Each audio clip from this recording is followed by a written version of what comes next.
Hello welcome to Indira gardens. இன்றைக்கி நம்ம என்ன பார்க்க போகிறோம்னா மாடி தோட்டத்தை பற்றி பார்க்க போகிறோம். இந்த மாடி தோட்டத்தை பற்றி உங்களுக்கு சார்ந்த விஷயங்கள் எல்லாமே தேவை அப்படின்னா இந்த வீடியோவை நீங்கள் ஃபுல்லாக பாருங்கள்.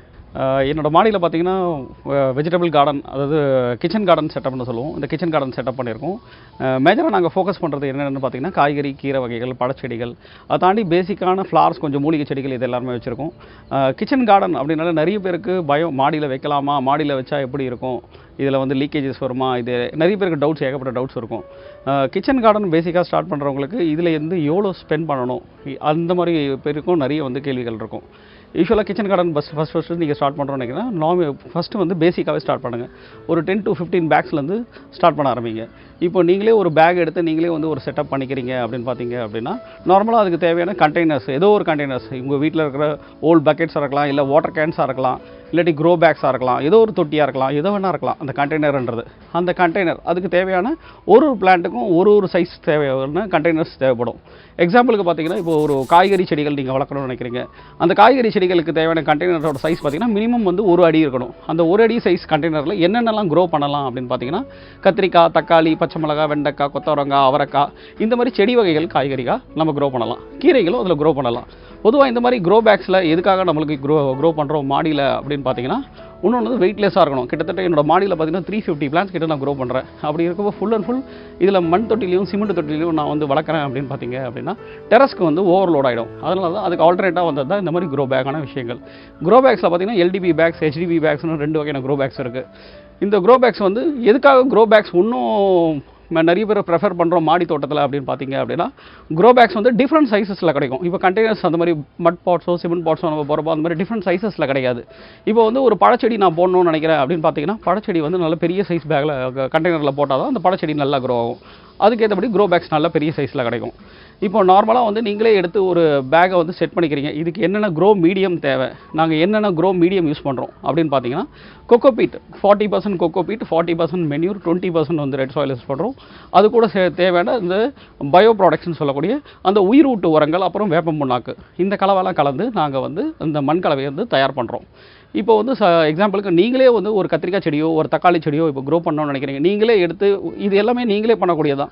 எங்களோட இது நாங்கள் என்ன பீப்புள்ஸை ஜென்ரலாக கைட் பண்ணுவோம்னா, நீங்களே எடுத்து பண்ணுங்கள். நீங்களே எடுத்து பண்ணிங்கன்னா தான் அதில் ஒரு செல்ஃப் இன்ட்ரெஸ்ட் வரும். அது மேலே வந்து உங்களுக்கு வளர்க்கணும் அப்படின்ற இன்னும் கொஞ்சம் ஆர்வம் அதிகமாக வரும். ஃப்ரம் சாயில் ப்ரிப்பரேஷன்லேருந்து சீட்ஸ் ஷோ பண்ணுறதுலேருந்து எல்லாமே வந்து நீங்களே உங்கள் கையால் பண்ணிங்கன்னா அது பெட்டராக இருக்கும். சீட்ஸ்லேருந்து ஸ்டார்ட் பண்ணுங்கள். ஹேர்லூம் சீட்ஸை சூஸ் பண்ணுங்கள். நீங்களே எடுத்து ஒரு கண்டெய்னரில் வந்து ஒரு சாயிலை ப்ரிப்பேர் பண்ணி போடுறப்போ, நார்மலாக வந்து ஒரு HDB பேக்ஸில் போகிறீங்கன்னா ஒரு 160 rupees கிட்ட ஆகும், 160 ரூபா ஆகும் உங்களுக்கு. அது செடி வகைகள், காய்கறிக்கான. இப்போ வந்து கீரை வகைகள் வைக்கிறீங்கன்னா கூட ஒரு 50 rupees வரும். ஏன் இந்த காஸ்ட் வேரியேஷன் அப்படி நடக்குது பார்த்தீங்கன்னா, கண்டெய்னரோட சைஸ். நான் இதுதான் ஃபஸ்ட்டு சொன்னபடி கண்டெய்னரோட சைஸ். இப்போ வந்து கீரைகளோட பேக்ஸ் பார்த்தீங்கன்னா நம்ம அகலம் அதிகமாகவும் உயரம் கம்மியாக இருக்கிற பேக்ஸில் நம்ம போடுவோம். அப்போ வந்து அந்த பேக்ஸோட காஸ்ட் கொஞ்சம் கூடும், உள்ளே இருக்கிற சாயில் ஃபில்லிங்ஸ் அதிகமாக இருக்கப்போ இந்த காஸ்ட் வேரியேஷன் சாதாரணமாகவே நடக்கும். பர்ஃபெக்ட் கண்டெய்னர் சூஸ் பண்ணணும். டெரஸ் கார்டனில் நம்ம முக்கியமாக பார்க்க வேண்டிய இன்னொரு விஷயம் பிளானிங். என்ன மாதிரி பிளானிங்னா எப்படி அப்படின்னு பார்த்தீங்கன்னா, சீசனல் பிளானிங் ரொம்ப ரொம்ப முக்கியமான சீசனல் பிளானிங். இந்த சீசனுக்கு இது போட்டால் இதுதான் வரும் அப்படின்னா அந்த சீசனில் அது போட்டு தான் நம்ம ட்ரை பண்ணணும். இப்போ எக்ஸாம்பிளுக்கு வந்து இப்போ வெயில் காலத்தில் வந்து எல்லாமே போட்டுட்டு வரலன்னு சொல்லிட்டு நம்ம இது பண்ணக்கூடாது. அந்த சீசனில் என்ன வரும், அந்த சீசனில் என்ன பிளான்ட் சூட் ஆகுமோ அந்த சீசனில் அது மட்டுமே போடுறதுக்கு பாருங்கள். இப்போ பார்த்தீங்க அப்படின்னா டெரஸில் வந்து நம்ம வைக்கிறதுக்கு என்னென்ன பேசிக்காக தேவை அப்படின்னு பார்த்தீங்கன்னா, அதை நான் சொன்னபடி கண்டெய்னர்ஸ்ன்றது நம்ம கேன்ஸ் இருக்கலாம், பேக்ஸாக இருக்கலாம், அது ஒன்றா இருக்கலாம். இது பார்த்தீங்கன்னா இப்போ வந்து 1 feet by 1 feet பேக், 1 அடிக்கு 1 அடி பை. இந்த க்ரோ பேக்கில் என்ன வைக்கலாம் அப்படின்னு பார்த்தீங்கன்னா, ஒரு செடி காய்கறிக்காய், அதாவது தக்காளி, கத்திரிக்காய், பச்சை மிளகாய், வெண்டைக்காய், இந்த மாதிரி செடி காய்கறி. இதை பார்த்தீங்கன்னா தக்காளி வந்துருக்கு பார்த்தீங்களா, தக்காளி. இதுக்கு என்னென்ன மீடியம் யூஸ் பண்ணுறோம், க்ரோ மீடியம். இதுக்கு பேசிக்காக என்ன தேவை, ஃபஸ்ட்டு பேக்ஸ் தேவை. அதுக்கப்புறம் தேவை இதுக்கு சாயில் ப்ரிப்ரேஷன் பண்ணுறதுக்கு அதுக்கான மீடியம்ஸ் தேவை. அதுக்கு என்னென்ன தேவைன்னு பார்த்தீங்கன்னா, கொக்கோ ஃபைபர்னு சொல்லுவோம், கொக்கோ பீட்டுன்னு சொல்லலாம். அதை தென்னை நார் கழிவு தமிழில். அது கூட பார்த்தீங்க அப்படின்னா உரங்கள், என்ன டைப்ஸ் ஆஃப் ஃபர்டிலைசர் சூஸ் பண்ணலாம் அப்படின்னு பார்த்தீங்கன்னா, சாண உரமாக இருக்கலாம், மண்புழு உரமாக இருக்கலாம், இல்லாட்டி இயற்கை உரமாக இருக்கலாம், ஏதோ ஒரு உரம். அது ஒரு உரம் தேவை. அதுக்கப்புறம் செம்மண் கண்டிப்பாக தேவை. நிறைய பேர் வந்து சாயில்லெஸ் இரிகேஷன் அப்படின்னு சொல்லிட்டு சாயில்லெஸ் ஃபார்மிங்னு சொல்லிட்டு நிறைய பேர் வந்து செம்மண் சேர்க்கறது. ஆனால் செம்மண் சேர்த்தா ரொம்ப நல்லாவே இருக்கும் உங்களுக்கு. செம்மண்ன்றது நம்மளுக்கு ஒரு பேஸ். செம்மண் எப்போவுமே நம்ம முன்னெல்லாம் வந்து செம்மண்ணில் பார்த்திங்க அப்படின்னா மணல் கலந்து வைப்போம், சாயில் வந்து கொஞ்சம் லூசன் ஆகிறதுக்கு. இப்போ நம்ம அதுக்கு பதில் தான் வந்து கொக்கோ காயர் யூஸ் பண்ணுறோம், கொஞ்சம் லூசன் ஆகிறதுக்கு. காயறதுக்காக யூஸ் பண்ணுறோம் அப்படின்னு பார்த்திங்கன்னா வாட்டரை ரீட்டைன் பண்ணி வச்சுக்கும், சாயிலை வந்து ரொம்ப இருக்க விடாது. அதுக்காக தான் வந்து இந்த கொக்கோ காயரை யூஸ் பண்ணுறோம் உங்களுக்கு. இது எல்லாமே வந்து அதாவது 40% கொக்கோ பீட்டு, அப்புறம் 40% மென்யூர், அப்புறம் 20% ரெட் சாயில், அதை தாண்டி வந்து அந்த பயோ ஃபர்டிலைசர்ஸ், இது எல்லாமே கலந்த கலவைகள். இது எல்லாமே வந்து நீங்களே எடுத்து பண்ணக்கூடிய ஒரு விஷயங்கள் தான். இது தனித்தனியாக வாங்கி இதுக்கு தேவையான அந்த க்ரோ மீடியம் நீங்களே ப்ரிப்பேர் பண்ணி இந்த ஒரு அடிக்கு ஒரு அடி பை இந்த சைஸ் கண்டெய்னரில் ஒரு 80% லெவல் இந்த சாயிலை வந்து நீங்கள் ஃபில் பண்ணிவிட்டு அதுக்கப்புறம் வந்து சீட்ஸை வந்து ஷோ பண்ணணும். இப்போ சீட்ஸ் ஷோ பண்ணுறது என்னென்ன சீட்ஸ் எப்படிலாம் ஷோ பண்ணலாம் அப்படின்னு பார்த்தீங்கன்னா, இப்போது சீட்ஸ் வந்து சிலதெல்லாம் வந்து குழித்தட்டியில் போட்டு எடுப்போம், சிலதெல்லாம் வந்து நேரடி விதைப்பு முறைன்னு சொல்லிட்டு அப்படி பண்ணுவோம் நம்ம. இப்போ நேரடி விதைப்பு முறைன்னா இப்போ வெண்டைக்காய், பாவக்காய், கொத்தரங்காய், காராமணி இதெல்லாம் வந்து நேரடி விதைப்பு முறையில் பண்ணிடலாம் உங்களுக்கு. இப்போ குழித்தட்டில் போட்டு பண்ணுறோம் அப்படின்னு பார்த்தீங்கன்னா பச்சை மிளகா, கத்திரிக்காய், தக்காளி, குடமிளகா இந்த மாதிரி விஷயங்கள்லாம் வந்து குழித்தட்டில் போட்டு எடுப்போம்.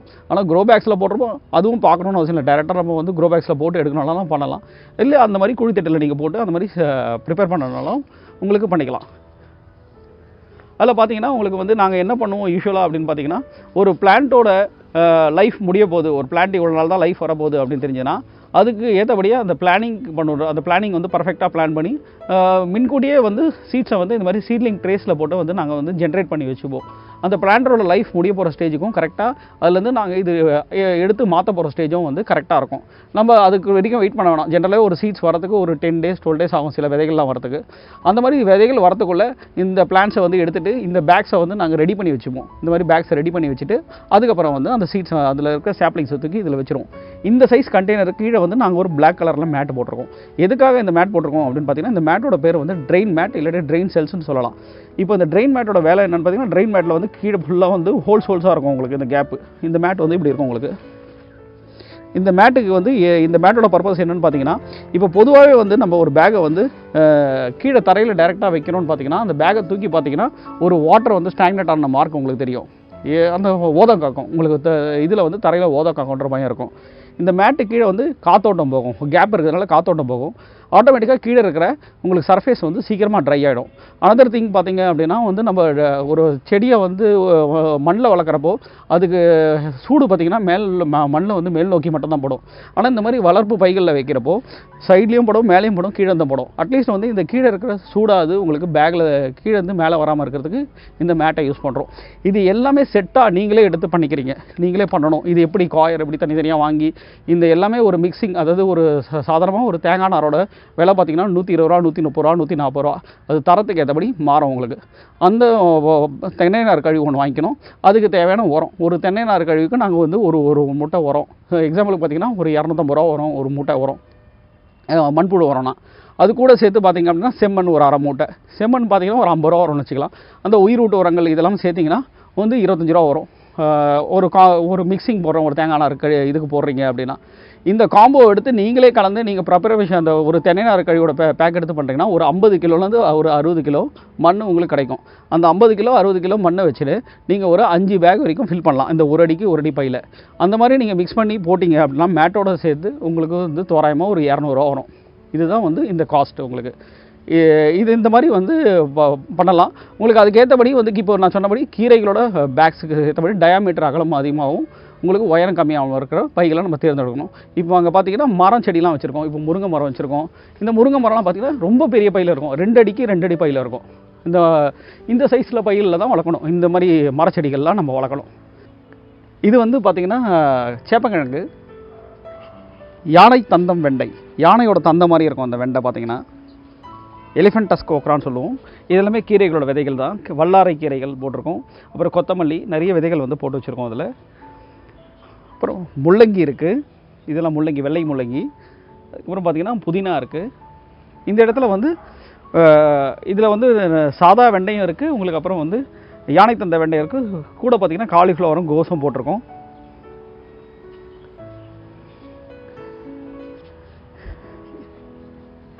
இது பார்த்திங்கன்னா மஞ்சள் இருக்குது, மஞ்சள் போட்டிருக்கோம், ஏலக்காய் செடி போட்டிருக்கோம்.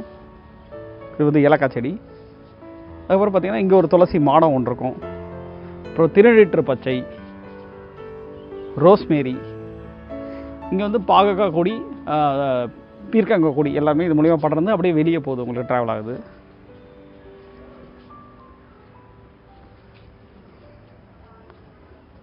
நைட் குயின் ஃப்ளவர்,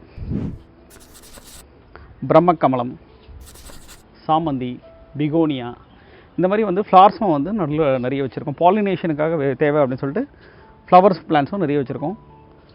இது வந்து நீட்டு சுரை, நீட்டாக இருக்கும். அப்புறம் வந்து குடுவை சுரை, இது ரவுண்டாக இருக்கும் உங்களுக்கு.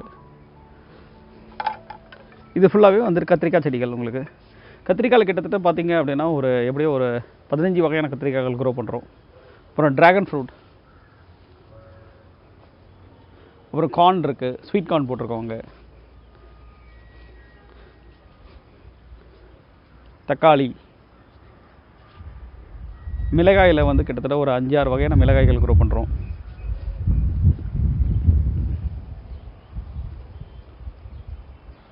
குடைமிளகாய், குடைமிளகாய் செடியும் பார்த்திங்கன்னா நிறைய இருக்கும் அங்கே, குடமிளகா இருக்கும்.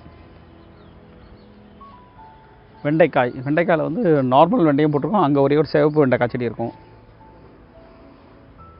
சுண்டக்காய், ஆவாரம் பூ, பிபி சுகருக்கு ரொம்ப ரொம்ப நல்லது ஆவாரம் பூ. எல்லாமே நம்ம இப்போ கடைகளில் தான் வாங்கி சாப்பிட்றோம். இந்த மாதிரி செடிகள் நம்ம வளர்த்தோம் அப்படின்னு சொல்லிட்டு பார்த்திங்கன்னா இந்த மாதிரி செடிகள்லேருந்தே பூக்களை எடுத்து நம்மளே இயற்கையாக பண்ணிக்கலாம். வாழை இருக்குது, மாதுளை இருக்குது, இதெல்லாமே வந்து ஒரு வகையான கத்திரிக்காய். நீட்டு கத்திரி, அவரைக்காய்,